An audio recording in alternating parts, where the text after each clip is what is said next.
2 Kings 3. Now Jehoram the son of Ahab began to reign over Israel in Samaria the 18th year of Jehoshaphat king of Judah, and reigned 12 years. And he wrought evil in the sight of the Lord, but not like his father and like his mother, for he put away the image of Baal that his father had made. Nevertheless he cleaved unto the sins of Jeroboam the son of Nebat, which made Israel to sin. He departed not therefrom.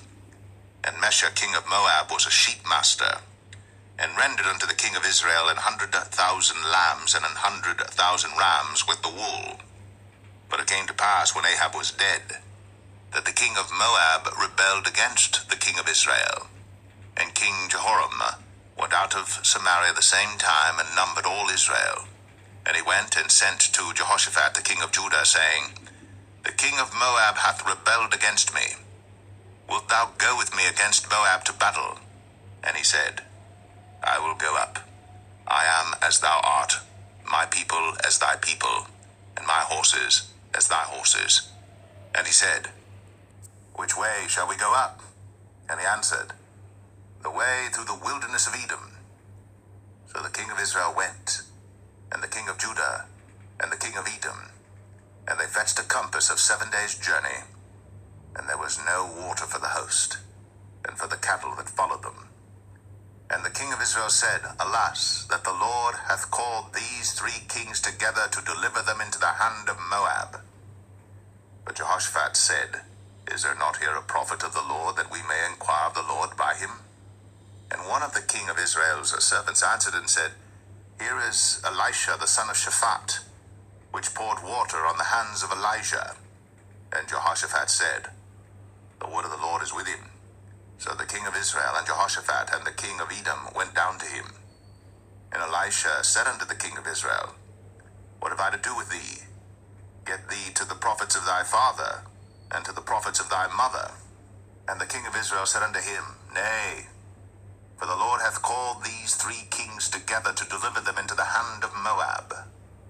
And Elisha said, As the Lord of hosts liveth, before whom I stand, surely, were it not that I regard the presence of Jehoshaphat the king of Judah, I would not look toward thee, nor see thee. But now bring me a minstrel. And it came to pass, when the minstrel played, that the hand of the Lord came upon him. And he said, Thus saith the Lord, Make this valley full of ditches. For thus saith the Lord, Ye shall not see wind, neither shall ye see rain, yet that valley shall be filled with water, that ye may drink, both ye and your cattle and your beasts. And this is but a light thing in the sight of the Lord. He will deliver the Moabites also into your hand. And ye shall smite every fenced city and every choice city, and shall fell every good tree, and stop all wells of water, and mar every good piece of land with stones. And it came to pass in the morning, when the meat offering was offered, that behold, there came water by the way of Edom, and the country was filled with water. And when all the Moabites heard that the kings were come up to fight against them, they gathered all that were able to put on armor, and upward and stood in the border.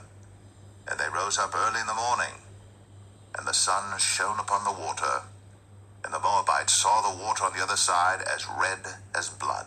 And they said, This is blood. The kings are surely slain, and they have smitten one another.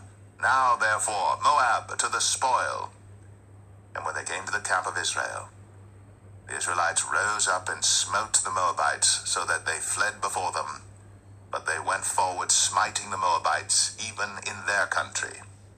And they beat down the cities, and on every good piece of land cast every man his stone, and filled it.